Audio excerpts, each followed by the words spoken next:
नमस्कार, बहुत स्वागत है आपका। आप देख रहे हैं सबसे बड़ा चुनावी शो अब की बार किसकी सरकार। आपके साथ मैं हूं ज्योत्सना पाटनी। नमस्कार, मैं हूं अमित पालित और आपको बता दें कि इस वक्त लेटेस्ट जो इलेक्शन न्यूज है वो थोड़ी देर में आने वाली है, क्योंकि बीजेपी की जो पहली लिस्ट है वो आने जा रही है और पहली लिस्ट में करीब 111 उम्मीदवारों का नाम होगा और लिस्ट जैसे आएगी पता लग जाएगा कि आखिरकार फर्स्ट फेज, पहले 2 फेज में कौन कौन चुनावी मैदान में उतरने जा रहे हैं।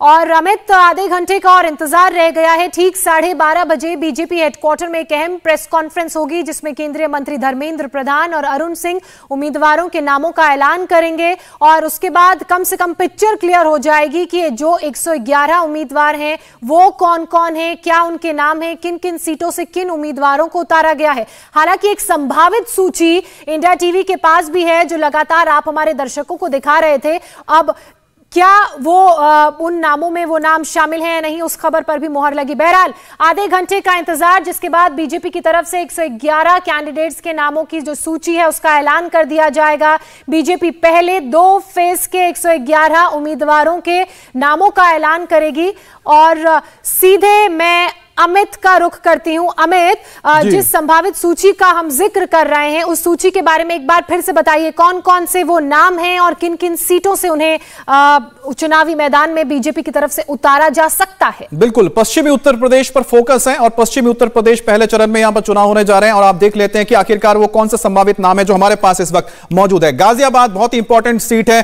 अतुल गर्ग यहां पर जो वैश्य समुदाय से आते इनका नाम हो सकता है, संभावित नाम है। मोदी नगर जो गाजियाबाद के साथ ही सटा हुआ इलाका, यहां पर मंजू सिवाच को उतारा जा सकता है और यहां पर ये जाट समुदाय से आते हैं। इसके अलावा धलौना सीट जहां पर धर्मेश तोमर को टिकट दिया जा सकता है, ठाकुर समाज से आते हैं। देखिए, गाजियाबाद वो इलाका है जो बिल्कुल दिल्ली एनसीआर में है, ये अर्बन इलाका है और यहां पर आपको बता दें कि जो ट्रेडर्स की जो तादाद सबसे ज्यादा, यही वजह है कि एक ट्रेडर के तौर पर यहां पर अतुल गर्ग को उतारा जा सकता है मैदान में और यही काम किया है आपको बता दें बीएसपी ने, जिसने अपने लिस्ट में गर्ग को ही टिकट दिया इस इलाके से।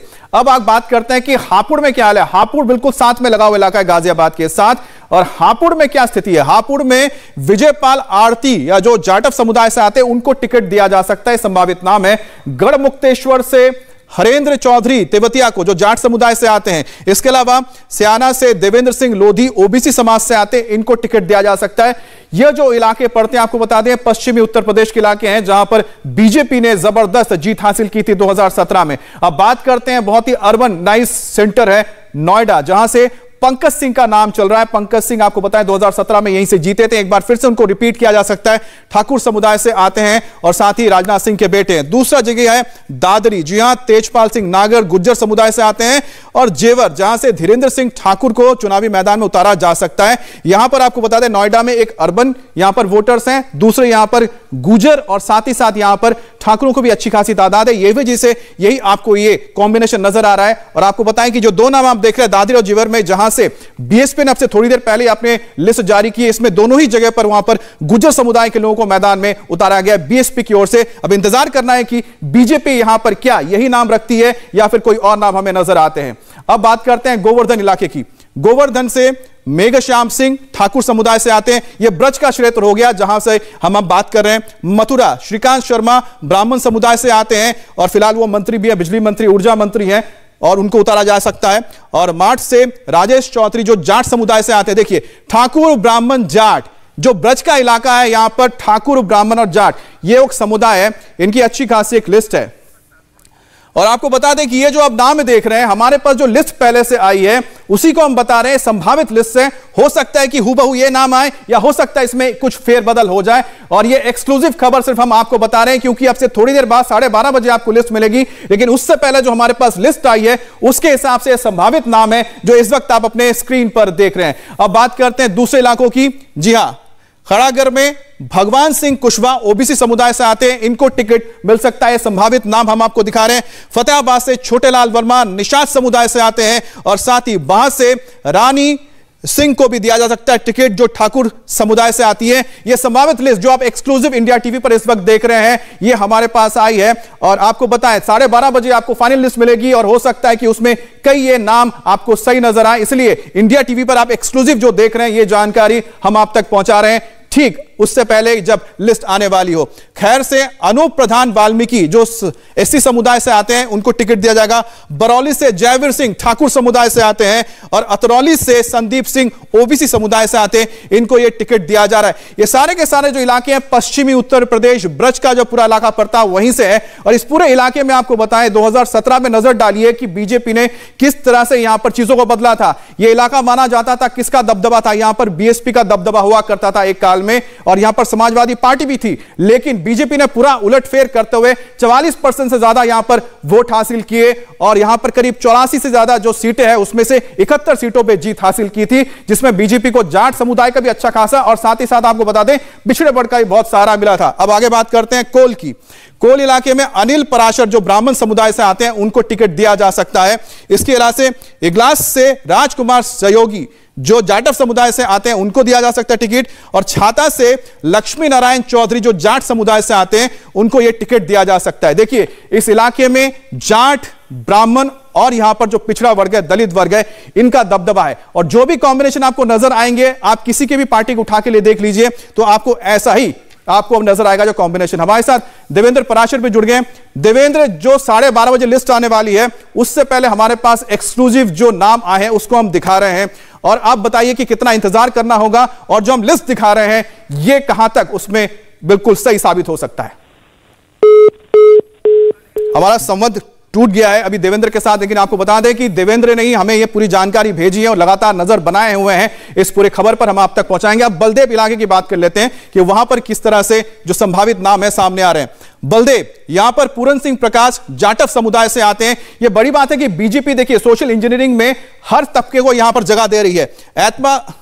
एतमादपुर में धर्मपाल सिंह ठाकुर यहां पर है, और साथ ही फतेहपुर सीकरी से चौधरी बाबूलाल को दिया जा रहा है जो जाट समुदाय से आते हैं। तो यहां पर जो रिप्रेजेंटेशन आप देख रहे हैं यहां पर हर समुदाय को यहां पर दिया गया है, चाहे वो अगड़ी जाति से हो, पिछड़ी जाति से हो। लेकिन जो कास्ट कॉम्बिनेशन जिसका जिक्र लोग करते हैं कि बीजेपी कास्ट कॉम्बिनेशन देखती है, हर एक पार्टी, आप सबसे बड़ी बात है कि बीजेपी बीएसपी की अगर लिस्ट देखते हैं तो बीएसपी की लिस्ट में भी आपको बहुत सारी अगड़ी जाति के लोग नजर आएंगे। जैसे कि नोएडा में उन्होंने शर्मा को दिया है, उसी तरह से उन्होंने अगर बात करते हैं गाजियाबाद में उन्होंने गर्ग समुदाय को दिया है। तो हर पार्टी इस कॉम्बिनेशन को देखती है। तो इंडिया टीवी पर आप देख रहे हैं वो लिस्ट जिसका ऐलान थोड़ी देर बाद होने वाला है। कौन कहां से लड़ेगा, इंडिया टीवी पर इस वक्त आप एक्सक्लूसिव खबर देख रहे हैं, एक्सक्लूसिव खबर जो आपको कहीं और नजर नहीं आ रही। अब बात करते हैं कुछ और सीटों की। जी हां, आगरा कैंट ये एक अर्बन एरिया है, यहां पर डॉक्टर जीएस धर्मेश को चुनाव मैदान में उतारा गया है, जाटव समुदाय से आते हैं। इसके अलावा आगरा दक्षिण से योगेंद्र उपाध्याय जो ब्राह्मण समुदाय के उनको टिकट दिया गया है, और आगरा उत्तरी जहां पर पुरुषोत्तम खंडेलवाल जो वैश्य समाज से आते हैं इनको उतारा गया। देखिए जो आगरा है यहां पर भी एक अच्छी खासी तादाद ट्रेडर्स की है, और यही वजह है कि उसको ध्यान में रखते हुए वैश्य समुदाय को भी यहां पर वो जगह दी गई है, यहां पर प्रतिनिधित्व दिया गया है। अब बात करते हैं कैराना की, जिसका जिक्र आपने लगातार सुना होगा क्योंकि यहां पर जो पलायन का मुद्दा बहुत गरमाया था, और यहां से एक बार फिर से मैदान में उतारी जा गई है मृगांका सिंह। इसका हम आपको दिखाते हैं। मृगांका सिंह आप जानते हैं, और जिस तरह से कैराना को लगातार लेकर बहुत सारी बातें हुई थी, और कैराना में खुद योगी आदित्यनाथ भी वहां पर गए थे, वहां पर जाके लोगों से उन्होंने मुलाकात की थी। तो कैराना से मृगांका सिंह को उतारा गया है जो गुज्जर समुदाय से आते हैं, और हुकुमदेव सिंह की ये बेटी है। और इसके अलावा थाना भवन यहां से सुरेश राणा को उतारा जा रहा है जो ठाकुर समुदाय से आते हैं, और शामली तेजेंद्र सिंह निर्वाल जो जाट समुदाय से आते हैं। देखिए ये जो पूरा इलाका है ये वो इलाका है जहां पर आपको याद होगा कि मुजफ्फरनगर में जिस तरह से वहां पर घटनाएं हुई थी, जो दंगे हुए थे, उसके बाद से इस इलाके में बीजेपी ने जबरदस्त पैठ बनाई थी। बिल्कुल अमित, लगभग 10 से 15 मिनट का वक्त और बचा है जब 12:30 बजे ठीक बीजेपी के 111 उम्मीदवारों की सूची सामने आएगी। वहीं इंडिया टीवी पर लगातार हमारे दर्शक उस लिस्ट को देख रहे हैं जिसका ऐलान अब से कुछ ही देर में होने वाला है। कौन कहां से लड़ेगा, किसको टिकट मिलेगा, किसे नहीं, इंडिया टीवी पर एक्सक्लूसिव खबर लगातार जारी है, और उन संभावित चेहरों, उन संभावित सीटों के बारे में अमित लगातार आप तक एक एक जानकारी पहुंचा रहे हैं। अमित बिल्कुल, तो अब बात करते हैं कि अगली सीटें कौन सी है जो हम बता रहे हैं कि संभावित जिनका नाम आ सकता है। बुढ़ाना उमेश मलिक जो जाट समुदाय से आते हैं, इसके अलावा चरथवाल नरेंद्र कश्यप ओबीसी समुदाय से आते हैं, और साथ ही साथ पुरकाजी जहां से प्रमुख ऊंटवाला जो एससी समुदाय से आते हैं, इनको ये सीटें दी गई हैं। जो पश्चिमी उत्तर प्रदेश की हम सीटें बता रहे हैं। अब जरा बात करते हैं मुजफ्फरनगर की। जी हां, ये तो केंद्र रहा था किसान आंदोलन का, वहां पर बीजेपी अगर उतारती तो किसको उतार सकती है, ये संभावित नाम हम आपको बताने जा रहे हैं। मुजफ्फरनगर से कपिल देव अग्रवाल वैश्य समुदाय के व्यक्ति को यहां पर टिकट दिया जा सकता है, संभावित नाम है। इसके अलावा खतौली से विक्रम सैनी ओबीसी समुदाय से आते हैं, और साथ ही साथ मीरापुर से प्रशांत गुज्जर ओबीसी समुदाय से आते हैं। देखिए, ये जो मुजफ्फरनगर का इलाका है, बीजेपी अगर यहां पर पिछड़े वर्ग के लोगों को टिकट देती है तो उसकी सबसे बड़ी वजह पता है आपको क्या है? उसकी वजह यह रही है कि जब पूरा किसान आंदोलन चल रहा था तो मुजफ्फरनगर जो लोग गए, वहां पर लोगों की एक राय थी कि ये जो पूरा का पूरा आंदोलन चल रहा था उसमें जाट समुदाय के अलावा क्या दूसरे जो समुदाय के लोग हैं उसमें शामिल थे। इसका फीडबैक मिला है और यही इसी का असर है कि जो इस वक्त आप संभावित नाम देख रहे हैं जिसमें ओबीसी समुदाय के लोगों को यहां पर तरजीह दी जा सकती है, लेकिन ये संभावित नाम है। अब आप बात करते हैं सरधना की, जहां से संगीत सोम, जी हां, संगीत सोम एक चर्चित नाम है। एक बार फिर से उनको मैदान में उतारा जा सकता है। सरधना संगीत सोम ठाकुर समुदाय से आते हैं, और साथ ही साथ हस्तिनापुर दिनेश खटीक यहां से एससी समुदाय के जिनको उतारा गया है। और सबसे बड़ी बात है हस्तिनापुर में आपको बताएंगे इंटरेस्टिंग बात, और किठौर से सत्यवीर तागी जो ब्राह्मण समुदाय से आते हैं उनको उतारा गया है। लेकिन हस्तिनापुर से जिस कैंडिडेट को कांग्रेस ने उतारा है उसको लेकर एक नई कंट्रोवर्सी शुरू हो गई है। कहना है वहां पर लोगों का कि हस्तिनापुर, जिसे एक हम कह सकते हैं कि पावन स्थली माना जाता है, वहां से किसी ऐसे व्यक्ति को टिकट दिया गया है जो कि उस जगह को नहीं करती है, सम्मानित नहीं करती है।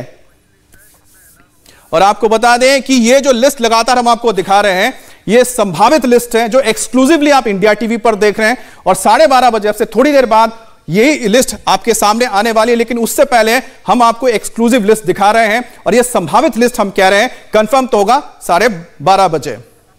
और साथ ही आपको बताते हैं मेरठ कैंट की बात। अब मेरठ कैंट पे कौन कौन उतर सकता है इसका आप लिस्ट आपको बता देते हैं। तो यह संभावित लिस्ट इस वक्त आपको बता दें कि ये जो आप लिस्ट देख रहे हैं एक्सक्लूसिव लिस्ट है जो आपसे थोड़ी देर बाद आपके सामने आने जा रहा है। लेकिन उससे पहले एक्सक्लूसिव खबर हम आपको दिखा रहे हैं कि आखिरकार बीजेपी की ओर से कौन कौन चुनावी मैदान में उतर सकता है, और ये आप ये एक्सक्लूसिव जानकारी इस वक्त इंडिया टीवी पर देख रहे हैं, जो आपसे थोड़ी देर बाद आपको 12:30 बजे प्रेस कॉन्फ्रेंस के जरिए पता लगेगी। मेरठ कैंट से अमित अग्रवाल जो वैश्य समुदाय से आते हैं उनको टिकट दिया गया है। अगेन ये एक ट्रेड सेंटर है, इसी वजह से यहां पर अग्रवाल समुदाय से चुना गया है। मेरठ सिटी से सुनील भराला को दिया गया टिकट जो ब्राह्मण समुदाय से आते हैं, और इसके साथ ही मेरठ दक्षिण से सोमेंद्र तोमर गुजर समुदाय से आते हैं, तो इनको यहां पर मैदान में उतारा गया है। ये सारे वो सीटें हैं आपको बताएं पश्चिमी उत्तर प्रदेश की, जहां पर बीजेपी ने पिछली बार जबरदस्त जीत हासिल की थी। और अब से थोड़ी देर बाद जब ये लिस्ट आपके सामने आएगी 12:30 बजे प्रेस कॉन्फ्रेंस के जरिए, उससे पहले इंडिया टीवी पर इस वक्त आप एक्सक्लूसिव देख रहे हैं एक एक नाम, एक एक लिस्ट, आखिरकार बीजेपी का कौन सा कैंडिडेट चुनावी मैदान में उतरने जा रहा है। अब बात करते हैं बड़ौद की। जी हां, बड़ौद यानी बागपत जिला पड़ गया। केपी मलिक जाट समुदाय से आते हैं, इनको उतारा गया है, और इस इलाके में कभी बीएसपी की तूती बोला करती थी। छपौली से सहेंद्र सिंह रमाला जाट समुदाय से, और शिवाल खास से मनिंदर पाल सिंह जाट समुदाय से। देखिए बागपत का जो इलाका है यहां पर जाट समुदाय एक बहुतायत में है, और यहां से 2019 में बीजेपी ने दूसरी बार जीत हासिल की थी। और आप देखना होगा कि जो ये नाम सामने आए हैं इसके आने के बाद बीजेपी यहां पर कितनी अपनी सीट बचा सकती है, क्योंकि इस बार मुकाबला बहुत जबरदस्त होने जा रहा है। क्योंकि जो किसान आंदोलन था उसको लेकर यह बात लगातार कही जा रही थी कि क्या जो जाट समुदाय है वो बीजेपी से नाराज है। देवेंद्र पराशर हमारे साथ जुड़ गए। देवेंद्र, आपने जो एक्सक्लूसिव हमारे तक लिस्ट पहुंचाई है हमने दर्शकों को दिखा दी है, और कितना इंतजार करना होगा कि जब प्रेस कॉन्फ्रेंस हो और ये सारे नामे सामने आए? देखिए 12:30 बजे का समय है, निश्चित तौर पर लगभग उस समय ये प्रेस कॉन्फ्रेंस शुरू हो जाएगी जब यूपी बीजेपी चुनाव प्रभारी धर्मेंद्र प्रधान और बीजेपी के जनरल सेक्रेटरी और सांसद अरुण सिंह जो खुद उत्तर प्रदेश से आते हैं, ये दोनों लोग मिलकर यहाँ पे इन उम्मीदवारों के नाम का ऐलान करेंगे। और जाहिर तौर पर जैसे कि पहले हम लोग बातचीत कर रहे थे कि बीजेपी की पूरी कोशिश है कि एक मोमेंटम सेट करने वाली जो बात की जाती है कि पहले फेज का जो कैंडिडेचर है वो कैंडिडेचर लिस्ट ऐसी होनी चाहिए कि पहले 2 फेज में क्योंकि कार्यकर्ताओं के बीच अच्छा मैसेज आए और जनता के बीच अच्छा मैसेज आए। और इस लिहाज से उम्मीदवारों की बहुत ज़्यादा स्क्रीनिंग करने के बाद, जिसके लिए संगठन का भी फीडबैक लिया गया था, सर्वे कराए गए थे, बड़े नेताओं की राय ली गई थी, प्रदेश के नेताओं की राय ली गई थी, और इन सारे मंथन के बाद जिन उम्मीदवारों के नाम पर मोहर लगाया गया है उसका ऐलान किया जाएगा। उम्मीदवारों की लिस्ट को जब आप देखेंगे तो आपको ये समझ में आएगा कि कोशिश ये की गई है कि एक बड़ा बुके बनाने की। वो बुके चाहे कास्ट के हिसाब से हो, चाहे उनके एक्सपीरियंस के हिसाब से हो, चाहे उनके काम के हिसाब से हो, इन सारी चीज़ों को अलग अलग फैक्टर्स को ध्यान में रखते हुए इन नामों को चयन किया गया है। जैसे इस लिस्ट में हम देखेंगे कि चौधरी चरण सिंह के परिवार से संबंधित एक व्यक्ति चुनाव में उतरेंगे, उनको कैंडिडेट बनाया जाएगा। तो आप अंदाजा लगाइए कि पश्चिम उत्तर प्रदेश में अगर चौधरी चरण सिंह के परिवार का कोई व्यक्ति, उनका कोई रिश्तेदार अगर चुनावी अखाड़े में उतरता है तो एक अलग मैसेज आता है। खासतौर पर इस पृष्ठभूमि में आप देखें कि RLD सपा गठबंधन हुआ है और उस हालत में तब जब कहा यह जाता है कि किसान आंदोलन के लेकर जाटों के बीच नाराजगी है, तो इन सारी चीज़ों को काउंटर करने के लिए जाहिर तौर पे और बीजेपी भी अपना एक नैरेटिव सेट करेगी। इसमें बहुत सारे आपको जाट लीडर्स भी दिखेंगे, युवा जाट नेता जो कि ऑलरेडी सिटिंग विधायक हैं बागपत के, उनको फिर से एक बार चुनाव अखाड़े में उतारा जा रहा है। तो अलग अलग बुके, अलग अलग कैंडिडेचर लेकर एक बुके बनाने की कोशिश की गई है। और अब जब लिस्ट सामने आएगी तो हम देखेंगे कि उन सारे नामों को लेकर बीजेपी और किस प्रकार से चुनाव में जाने वाली है। बिल्कुल देवेंद्र, और इन तमाम सवालों के बीच एक सवाल तो इस बात को लेकर भी है कि क्या योगी आदित्यनाथ अब अयोध्या से ही चुनाव लड़ेंगे? क्या इसे भी कंफर्म अब समझा जाए?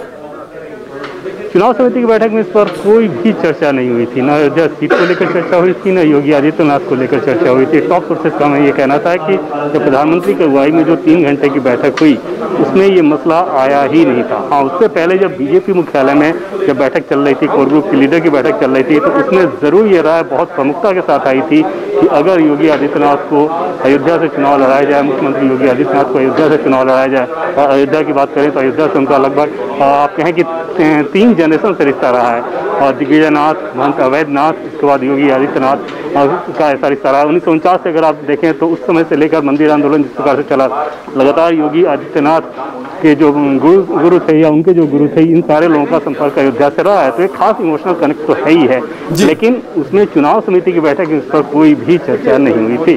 कोर ग्रुप की बैठक में जरूर इस पर चर्चा हुई थी। उसके पीछे वजह ये बताई जा रही थी कि अवध क्षेत्र में जो 82 सीटें हैं उनमें से 67 सीट पे बीजेपी का ऑलरेडी कब्जा है। इस बार उसको रिटेन करना इतना आसान काम नहीं रहेगा। तो ऐसे में जो एंटी इनकम्बेंसी फैक्टर है उसको न्यूट्रलाइज किया जा सकता है अवध क्षेत्र में अगर अयोध्या से योगी आदित्यनाथ को उम्मीदवार बनाया जाए। लेकिन बड़ा सवाल ये रह गया कि क्या खुद मुख्यमंत्री योगी आदित्यनाथ अयोध्या में जाना चाहते हैं? इसमें कोई दो राय नहीं कि उनका कद इतना बड़ा है, अयोध्या से उनका संपर्क इतना ज्यादा रहा है। अपने कार्यकाल में लगभग 30 बार, कम से कम 30 बार वो अयोध्या जा चुके हैं। अयोध्या के बारे में आपने देखा कि न सिर्फ मंदिर बल्कि डेवलपमेंट के इतने सारे प्रोजेक्ट्स वहाँ पर चाहे राज्य की सरकार हो या केंद्र की सरकार हो लेकर गई है। तो इन सारे पृष्ठभूमि में निश्चित तौर पे एक बड़ा माहौल है और एक रोल मॉडल के तौर पर वो अयोध्या को दिखा सकते हैं कि हमारे लिए आस्था का भी मॉडल है, हमारे लिए डेवलपमेंट का मॉडल है। इन दोनों का कॉम्बिनेशन है अयोध्या। इंडिया टीवी हर वक्त हर जगह डाउनलोड करने के लिए सर्च करें India TV news Google play store या ऐप स्टोर पर।